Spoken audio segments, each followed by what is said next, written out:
sika mianakavy oambinon'Andriamanitra sika mianakavy. Faly miarahabantsika tsirairay avy amin'ny anaran'i Jesosy Kristy miarahabantsika any an-tokantrano any izay mandresy mampandroso izao feo izao dia manona ny fiadanan'ny Tompo ho aminao sy ny ankohonanao. Tonga amin'ny fotoana izay andrenesantsika ny tenin'Andriamanitra isika amin'izao fotoana izao, sakafon'ny fanahintsika tenako moa ny voatendry ampita izany amintsika tsirairay avy dia ampitiavana sy ampanetretena tanteraka no anekeko fitaovana ho ampiasain'ny Tompo androany. Mialoha izany anefa dia hivavaka isika amin'ny anaran'i Jesosy. Eny Tompo Andriamanitra Rainay Masina tsara indrindra Rainay amin'ny anaran'i Jesosy Kristy ianao. Mankasitraka anao izay Tompo ranomenao izao fotoana izao ka afaka hiaona aminao indray androany. Ary rehefa mihaona aminao izay dia handray ny sakafo ho vatsin'ny fanahinay avy aminao satria fantatray fa manana teny, manana hafatra tianao ampitaina aminay tsirairay avy ianao androany Tompo. Ary tsy hidoisan-drara ao aminao izay tsirairay avy. Ka ankehitriny Tompo dia mitenena indray aminay vahoakanao ary ampitaony hafatrao ianao ka ho hita hameno hiasa mahery eto androany fanahy masonao fenoy anay izay. Ny tenako raha ampita izany teninao izany dia fitaovana fotsiny ihany aho Tompo, tsinitsinina aho Tompo fa ianao no ilaiko hamono ilay maha-olombelonay, hanokatra ny vavako sy hanendry ny lelako ary hanome antony ny lelan'ny efa mahay hampita izany teny izany amin'ny vahoakanao any tokantrano tsirairay avy any. Ary ianao koa fanahy masina mbola manga ny fonay tsirairay avy hanamboatra ny fonay tsirairay avy hanefitefika hanala izay endrika tsilotsilo, endrika fakofako any anatin'ny fonay ihany ka manakana anay tsy ahitanao Tompo androany esory izay tsy asan'ny tananao rehetra esory izay tsy avy aminao rehetrarehetra. Oka ianao ny toetra lalinao fanahy masina ka ny fonay tsirairay avy teo tonga tanlonaka homendrika ny rinin'ny teninao tonga sampana mahavokatra izay tsirairay avy hompen'ny mpakatoa fa tsy hompen'ny fotsiny ihany Jesosy Kristy ary handray ny teninao fa ny ilo ny tongotra sy ho fanazavana ny lalanay. Dia mitenena aminay Tompo ao fa vonona hiaino anao izay vahoakanao amin'ny anara maherinao Jesosy ny anandratana izany tonom-bavaka izany.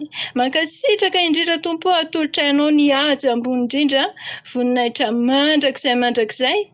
Amen. Amen.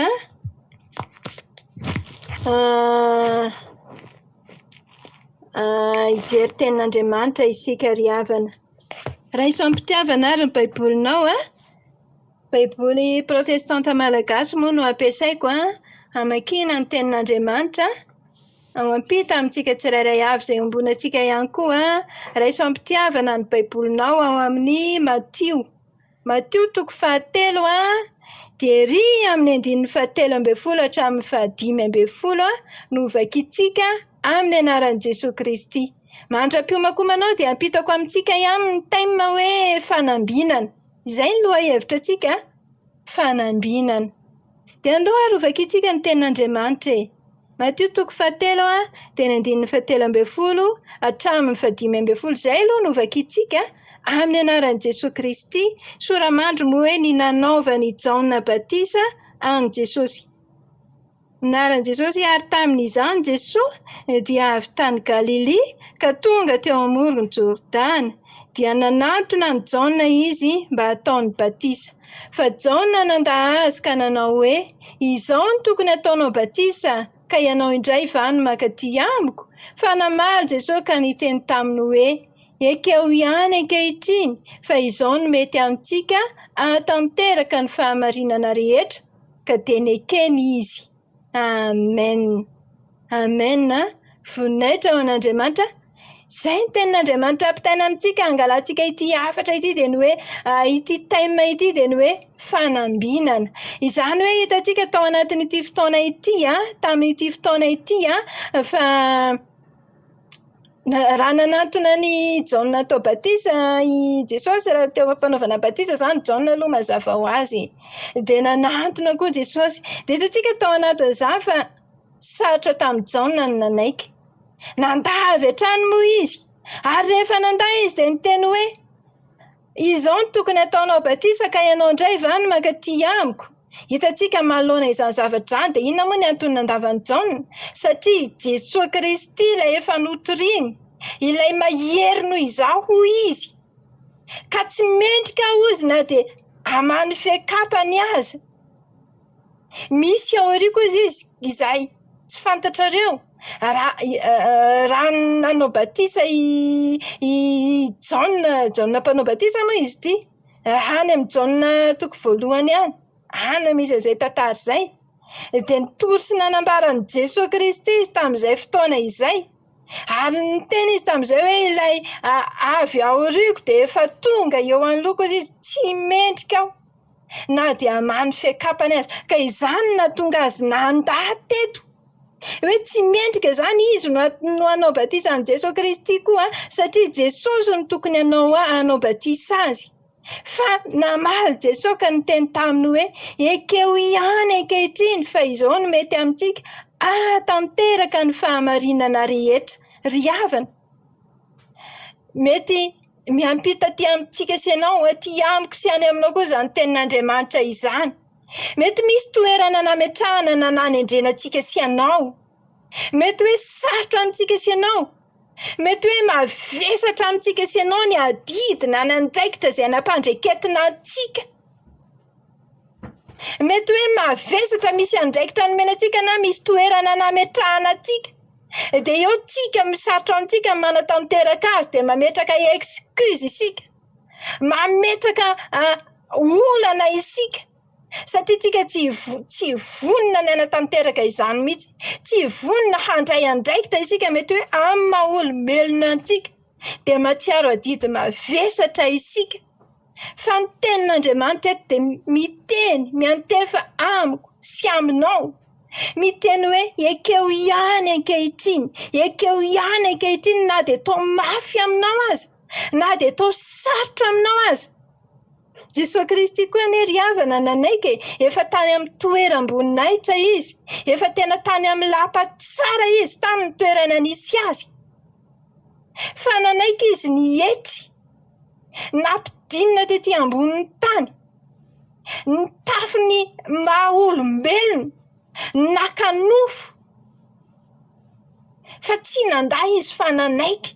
Satria araka ny teniny hoe tonga aho tsy hanatanteraka ny sitrapoko fa hanatanteraka ny sitrapony ilay naniraka. Izany hoe iraka izany Jesosy Kristy dia manatanteraka, manaiky, ekeo ihany ankehitriny.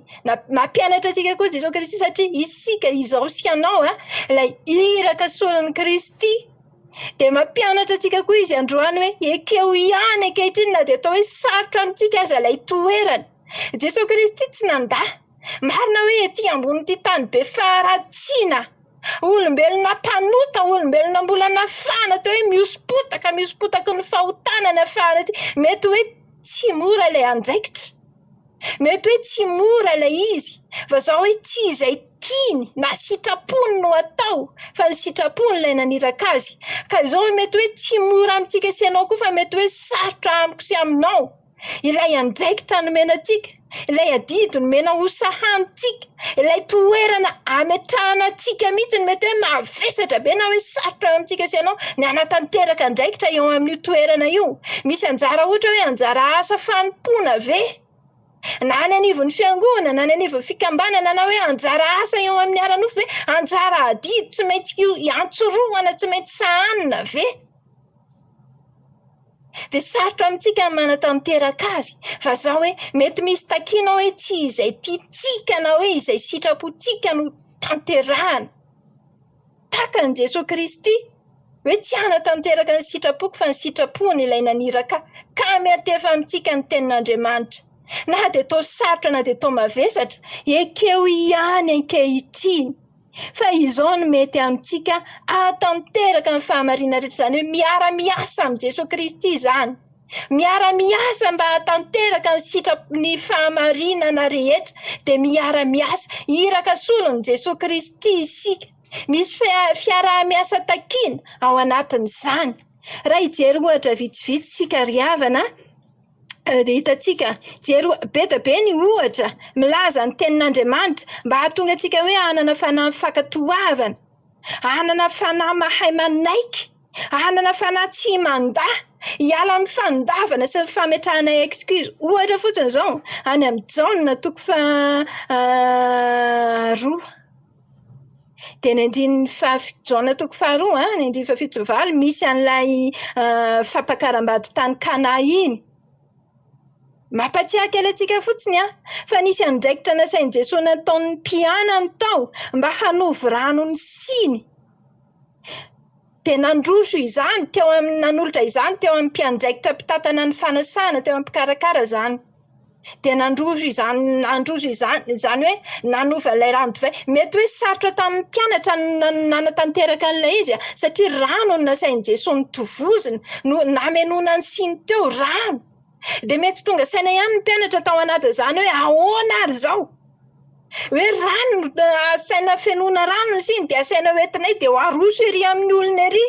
Mety sarotra izany raha ohatra hoe alaitsika sara an-tsaina fa zao hoe nanaiky ny mpianatra, nanaiky nanatanteraka, fa rehefa manaiky manatanteraka izy de miseho ny voninahitran'Andriamanitra tao anatin'izany satria anjaran'i Jesosy Kristy ny sisa. Tsisy anjaran'ny mpianatra intsony ao anatin'izany afa-tsy ny makatò sy ny manatanteraka izay voalazan'i Jesosy Kristy ka nasainy natao, nasainy nitanterahana. Ary ao anatin'izany de hitantsika miseho ny voninahitran'Andriamanitra, miseho ny voninahitran'Andriamanitra ka na ny olona tao amin'ny fanasana aza gaga hoe divay tsara matetika amin'ny voalohany ny aroso fa rehefa any amin'ny faraparan'ny fanasana de divay ratsy. Fa ty nefa efa farany efa faraparana ny fanasana efa lany daholo ny divay tsara rehetrarehetra vao maika tsara lavitra naroso teo de zany Jesosy Kristy rehefa miasa, rehefa mirotsaka mitsehatra miasa. Mbola misy ohatra ihany koa ao anatin'izany, ohatra vitsivitsy kely ho raisitsika ao amin'ny Jaona ihany. Jaona toko 1:20 de ny andininy 9 nisy an'ny ry Petera izay nana rato izay efa niaritra nandritra ny alina. Ditantsika fatatsika loatra mihitsy ny tantara fa tsy nahazo izy. Fa raha vao nandalo Jesosy Kristy ka niteny taminazy hoe alatsao eo amin'ny ankavanan'ny sambo kely ny arato ka nanatanteraka.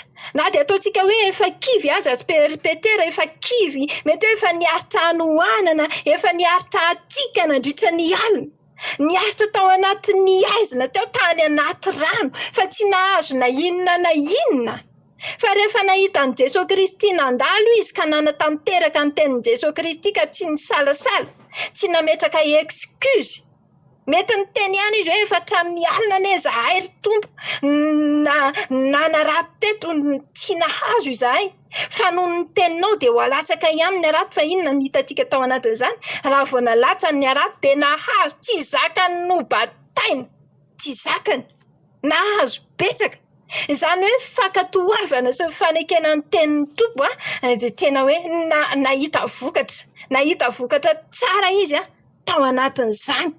Nahita vokatra tsara. Rehefa makatò zany, rehefa mino sy makatò manatanteraka de anjaran'i Jesosy ny sisa. Sika tsy eritreritra hoe ahoana zany oatra zao, ahoana zany oatra zao. Rehefa ny tompony miasa iza ny mahasakana. Rehefa izy ny miasa, mila tsika manaiky sy makatò de anjarany ny manatanteraka. Jery ohatra ray hafa koa sika ao anatin'izany de ao amin'ny Jaona ihany, Ary amin'ny Jaona toko 1:20. Jaona toko 1:20 de ny andininy 7:30 sy 70 novakitsika amin'ny anaran'i Jesosy Kristy. Hoy Jesosy, esoro ny vato. Hoy Marta nabavy ny maty taminy. Tompoko, maimbo izy izao, fa efa efarana izay. 70. Hoy Jesosy taminy, tsy voalazako fa raha ino ianao dia ho hitanao ny voninahitran'Andriamanitra. Amen. Diso fatatsika loatra ry havana ilay tantara fa ny nananganan'i Jesosy ny zaka Lazarosy tamin'ny maty. Ary de ny hitantsika teto de niteny Jesosy hoe esoro ny vato fa i Marta tao anatin'izany, Marta nabavin'ilay maty, de Nyteny taminy hoe efa maimbo izy, izany hoe Marta be fanahina de nametraka excuse, tsy tonga de nanatanteraka avy hatrany. Fa nyteny satria i Lazarosy moa hitantsika tao anatin'izany fa raha vao narary izy de efa nafarana Jesosy, nefa Jesosy mbola tsy tonga. Ary de maty ihany i Lazarosy tao anatin'izany, maty ihany ary efa voalevina nandritra ny efatr'andro raha ny tantara hitantsika eto, ka izay no nahatonga ny Marta ohatrany hoe tsy nanana finoana intsony fa ohatrany hoe tsy nanatanteraka avy hatrany fa nametraka excuse, nanahy zany izy, be fanahina. I Marta moa efa fantatsika fa Marta anie hitantsika any amin'ny lioko toko 10 de ny andininy 120 any, fa i Marta de maro ahina sady maro erehana. Ary de hitantsika eto amin'ity koa fa mbola be fanahina ihany koa izy ary mbola miteny nametraka excuse, efa maimbo izy ozy fa eto Jesosy Kristy de miandry atsika ilay akato, miandry atsika ilay anaiky de hiasa avy hatrany. Mety hoe mieritreritra ve isika hoe tsy vitan'i Jesosy Kristy ve ny anangana ny Lazarosy tamaty? Vitany tsara mihitsiny. Vitany tsara mihitsiny, hoe tsy vitany ve ny nanala ilay vato, vitany tsara mihitsiny. Fa zao mila aisianao izy handray andraikitra aloha ao anatin'izany. Esoro ny vato, esoro ny vato. Inona ny vato misakana atsika tsy ahafahantsika mandroso? Inona ny vato misakana atsika tsy ahafahan'ny ara-panahintsika mitombo? Inona ny vato mibandalana atsika ka tsy andraisantsika fitahiana mba andraisantsika izany fanambinana izany araka ny taimatsika? Esoro ny vato mba tsy hiditsika ao anatin'ny fasanao. Ny fasana nge manakana atsika tsy ho velona fasana, fantatsika fa inona ny ao anaty fasana? Faty, maimbo araka ny tenin'ny Marta eto efa maimbo izy. Ka na inona zany entim-pahafatesana zay mety hoe fasana mangeda atsika de hain' Jesosy Kristy manala izany, hain' Jesosy Kristy manangana atsika ao anatin'izany. Misy vato misakatsakana, misy fakofako-pahotana ve? Misy vato mibandalana, misy blocage ve ahafahantsika tsy ahita an'Andriamanitra, ahafahantsika tsy handroso eo amin'ny asantsika na eo amin'ny toerana misy atsika, tsy andraisantsika ilay fitahiana, tsy andraisantsika ilay fanambinana. Esoro ny vato, mila aisianao hanaiky sy hakatony tompo mba ahafahany miasa malalaka eo amin'ny fiainantsika, mba ahafahany manangana atsika indray, mba hatanteraka ny fahamarinana rehetra de ekeo ihany ankehitriny.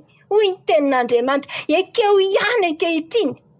Ary rehefa teo izany fisalasalana izany, nanoloana izany fisalasalana izany eo amin'ny 140 de miteny Jesosy hoe tsy voalazako fa raha ino ianao de ho hitanao ny voninahitr'Andriamanitra. Amen. Izay milo ny mahita ny voninahitr'Andriamanitra, izay misalasala ka tsy samy roso, tsy makatoa, tsy manatanteraka, de tsy afaka ahita ny voninahitr'Andriamanitra mihitsy. Izany hoe Jesosy Kristy de mila antsika hiara hiasa aminy. Vita no manangana atsika ao, vita no managodian'io vato io, fa mila aisianao hiara miasa aminy, ohatran'izy ilay nanatona ny Jaona hatao batisa, mila asianao hiara hiasa aminy izy, hanaiky izy, hakatoa izy. Ary io fankatoavantsika io manokatra ilay loharanom-pitahiana andraisantsika ilay fanambinana, mba hisehoany ny voninahitr'Andriamanitra eo amin'ny fiainantsika sy ianao, eo amin'ny fiainako sy ny fiainanao. Mila tsika sy ianao vonina fotsiny ny tompo, de efa mandraiky, efa mirotsaka ny tsehatra avy hatrany izy, efa miasa avy hatrany izy, ka ilay fanahiana zany tsy ametraka excuse hoe mavesatra be ity toerana ity, tsy vitako zany, tsy vitako manala izany vato zany. Sarotra be le manaiky, ohatrany hoe sarotra manatanteraka, ohatrany matetika ohatrany hoe fandavana foana ny hita eo amintsika olombelona, ohatrany matetika ohatrany hoe mametraka excuse foana isika olombelona, ohatrany matetika isika olombelona ohatrany hoe manao izay elana foana, tsy samy roso amin'ny dingana manaraka, tsy samy roso ohatran'izay le toerana misy atsika olombelona. Manakana ny tompo tsy hiasa koa zany, manakana ny tompo tsy hiasa eo amin'ny fiainantsika, rehefa mametraka excuse tsika hoe za ve, na ny olona aza indray miteny ino ve, ohatrany indray ohatrany hoe matahotra olona, fa izao manoloana ireny rehetrarehetra reny dia efa fantatsika fa Andriamanitra avy hatrany, vao tsy mankatoatsika dia efa mandahan'Andriamanitra avy hatrany. Ary fantatsika ny vokatra izay tsy fankatoavana izay. Fantatsika ny vokatra izay hoe fametrahana excuse izay. Fantatsika ny vokatra izay fimonomonomana izay. Vokatra midika izany fa tsy manana fietrena isika. Tsy manana fietrena ao anatin'izany. Ary izany naharingana ny zanak'Israely na mbola tany anefitra tany ny zanak'Israely. Vokatra izay tsy fietrena izay, vokatra izay tsy fimonomonomana izay, misy tenin'Andriamanitra any amin'ny Jakoba, Jakoba 4:7. Jakoba 4:7, 10:10 vakitsika amin'ny anaran'i Jesosy. Manetretena eo anatrehan'ny Tompo dia hanandratra anareo izy. Amen. Eo anatrehan'ny Tompo dia hanandratra anareo. Izany hoe tena ilaina ilay fanetretena. Ahetra mihitsy ny tena nofo mba hisandratan'ny ny ara-panahintsika fa izay manetretena no hasandratra araka ny tenin'Andriamanitra. Ka izay ny tena hoe ilaina ilay fankatoavana ny toerana izay nametrahan'Andriamanitra antsika na ny toerana izay nanendrena antsika. Aza ametrahana excuse, aza ametrahana olana, aza ametrahana aza be fanahina. Fa ny Tompo no hiasa karaha izy, miasa iza no asakana. Aza mimonomonina fa efa fantatsika fa tsy mety ho fimonomonana tahaka inona moa no nahalany ringana ny zanak'Israely tany anefitra tany. Inona ny vokatry ny fandavana sy ny tsy fankatoavana? Fandringanana. Fandringanana ny vokatra izany. Fa raha io toerana izay nametrahantsika io tokony nametrahana antsika io tokony handraisantsika fitahiana, tokony handraisantsika fanambinana. Ka raha vao tsy mankatoatsika, raha vao fatra-pandahy isika, raha vao mpimonomonina isika, dia lasa inona? Ringana isika ary lasa mivadika ozona indray ilay izy. Lasa mivadika ozona indray ilay izy. Ka hitantsika ao amin'ny Jakoba ihany, 5:10, dia ry amin'ny 7 jerentsika kely amin'ny anaran'i Jesosy manao hoe aza mifampimonomonina ry rahalahy fandrao ho elohina ianareo. Indro ny mpitsara efa mitsangana eo amin'ny varavarana. Amen. Hitantsika ao anatin'izany fa tena ratsy ny fimonomonomana. Ary ao anatin'izany dia tena ratsy ny tsy fietrena. Tena ratsy ny vokatry ny fandavana. Tena ratsy ny vokatry ny vokatry ny fanahina. Ny fametrahana excuse. Tena ratsy ny vokatra izany. Fa mety handray fanamelohana isika raha tokony handray fitahiana isika, raha tokony hisandratra isika eo amin'ny toerana nametrahana antsika, dia lasa mivadika fanozonana indray ilay izy. Midy amintsika izay ilay fitahiana ary mazava ho azy fa tsy ambinina mihitsy isika. Tenin'Andriamanitra nefa miteny hoe tahaka izay hanambinana ny ara-panahinareo no hanambinana ny ara-nofinareo koa. Dika izany tsy mandray tsodrano avy amin'Andriamanitra isika fa lasa mivadika ozona indray raha vao isika ilay fatra-pandahy, raha vao isika ilay tsy mankatoa. Fa androany ny tenin'Andriamanitra dia mampianatra antsika hoe ekeo ihany ankehitriny hoy Jesosy Kristy. Fa izao mety amintsika tanteraka ny sitrany fahamarinana rehetra. Ary fantatsika tsara fa raha Jesosy Kristy nietry tetỳ ambonin'ny tany, tsy nipetrapetraka izany izy hoe iny Jesosy Kristy fa reraka aloha dia tsy miasa aloha. Mijanona aloha mandritra ny andro fa hoe aleo andeha hilalao, aleo andeha ohatra izao fa tena hoe niasa izy. Nahatanteraka ny mahiraka anazy izy. Nandeha nitory, nandeha nanasitrana, nandeha nanafaka, nandroaka. Fantatsika ny asan'i Jesosy Kristy tetỳ ambony tany. Nandroaka demonia maro no nafahany tetỳ. Niasa izy. Dia ohatran'izany koa isika. Satria manatanteraka ny mission izay nampandreketina anazy. Dia ohatran'izany koa isika ilay iraka solon'i Kristy. Tsy hanatanteraka ny sitrapontsika fa ny sitrapo ilay naniraka antsika. Ekeo ihany ankehitriny. Fa izao no mety amintsika hatanteraka ny fahamarinana rehetra. Ary dia hitantsika ao anatin'izany tenin'Andriamanitra izany raha ho tohizantsika kely ao amin'ny 9:10 hatramin'ny 7:10 ao amin'io Mateo 7 izay efa nivakitsika tamin'ny voalohany teo. Dia andaony eo nivakitsika kely amin'ny anaran'i Jesosy Kristy ahitantsika anazy. 9:11 amin'ny anaran'i Jesosy. Ary raha vao natao batisa Jesosy dia niakatra avy teo amin'ny rano miaraka niaraka tamin'izay izy ary indro nisokatra taminy ny lanitra ary hitana ny fanahin'Andriamanitra nidina tahaka ny voromailala ka nakeo amboniny ary injaony izy feo avy tany an-danitra nanao hoe ity no zanako malalako izay sitrako. Amen. Sitrak'Andriamanitra ve ianao? Sitrak'Andriamanitra teo akasitrahan'Andriamanitra ve ianao? Ekeo ihany ankehitriny. Ekeo ihany ankehitriny na dia tao mafy aza, na dia tao sarotra aza, na dia tao mavesatra aza, aza be fanahiana fa ekeo ihany ankehitriny fa izao no mety amintsika hatanteraka ny fahamarinana rehetra. Ary tao anatin'izany raha vao nanaiky Jaona ka natao batisa Jesosy dia raha vao niakatra avy tamin'ny rano izy niaraka tamin'izay dia nisokatra taminy ny lanitra. Amena. Ekeo inona ny vokatra ilay fanekena? Tianao hisokatra aminao ve ny lanitra? Te hisokatra amintsika ve ny lanitra ahafahantsika mandray ilay loharanom-pitahiana?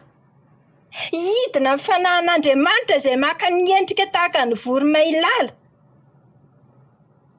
Ekeo ihany ankehitriny dia hisokatra amiko sy aminao ny lanitra mba handraisantsika ny loharanom-pitahiana, handraisantsika izay fanambinana izay, mba hisandratantsika eo amin'ny toerana misy antsika io, mba hahitantsika ny voninahitr'Andriamanitra raha mino isika ka manatanteraka, raha mino isika ka makatoa, raha miara-miasa amin'ny Jesosy Kristy isika, raha nanaiky manala ny vato isika, raha manaiky hivoaka ao anatin'io fasana io isika mandray amin'ny feon'i Jesosy Kristy hoe mivoa fa izy efa hiasa mahery ka mino isika ka manatanteraka dia hisokatra amintsika ny lanitra, hisokatra amintsika ny lanitra ary dia ho feno fanahin'Andriamanitra isika ary isika ilay akasitrahan'Andriamanitra ka rehefa akasitrahan'Andriamanitra isika dia izy handidiny fitahiana ho amintsika. Sambatra sady ambinina isika, sambatra sady ambinina ianao. Amen. Amen. Vonaitra ao an'Andriamanitra, ianao ilay akasitrahan'Andriamanitra, ianao ilay akasitrahan'Andriamanitra, ianao ilay zanaka malalan'Andriamanitra, ilay tiany, ilay ho ampiasainy. Fa izao ekeo ihany ankehitriny, ekeo ihany ankehitriny fa izao no mety amintsika hatanteraka ny fahamarinana rehetra. Dia rehefa manaiky ianao ho ambinina ianao, ho ambinina ny ara-panahinao ary tahaka izay efa nanambinana ny ara-panahinao no hanambinana ihany koa ny ara-nofinao ka tsao aloha ny fanjakany sy ny fahamarinany dia hanampy ho anareo izany rehetra izany. Amen. Izay ny tenin'Andriamanitra, izay ny hafatra tiany Tompo ampitaina antsika indray amin'izao fotoana izao. Dia metsika ny Tompo voninahitra, andao sika hivavaka aminaran'i Jesosy Kristy.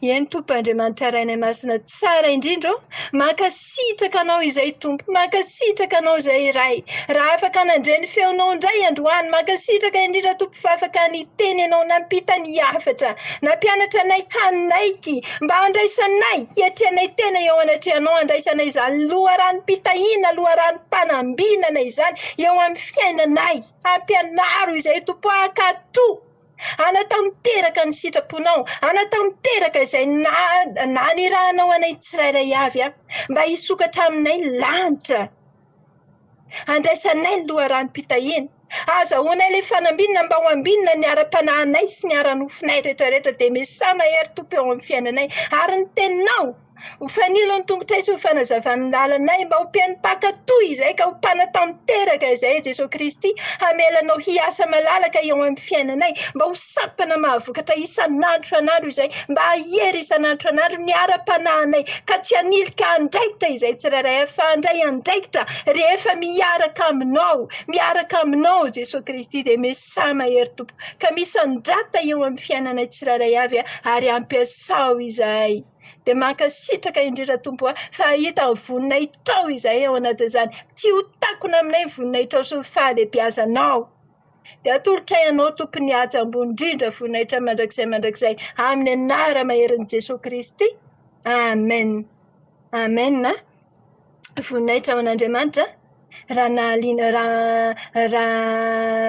nahazo hery nahazo am-pianay ianao tao anatin'izay toriteny foy izay dia io mipazontsika manasa anao za saboneny pazy dia amin'izay fotoana izay dia rehefa misy zavatra vaovao mivoaka ato na inona dia ahazo notification ianao izay ilay fiarah-miasantsika miara-miasa isika manitatra amin'ny fanjakan'Andriamanitra aleloia fiadanan'i Jesosy Kristy tononona hatrany ho aminao sy ny ankohonanao amen.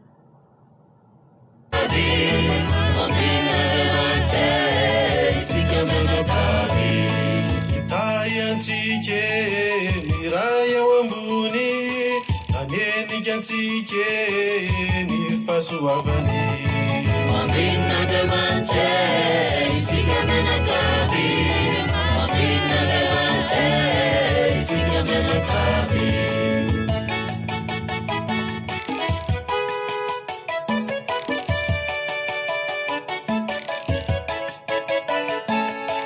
Aniloantsike ny tenin'izy tompo mamelonantsike ny tenan'izy tompo Amin'Andriamanitra isika mianakavy Amin'Andriamanitra isika mianakavy Anetsakatsike ny andony lanitsa aneninkatsike ny fanay masina Amin'Andriamanitra isika mianakavy Amin'Andriamanitra isika mianakavy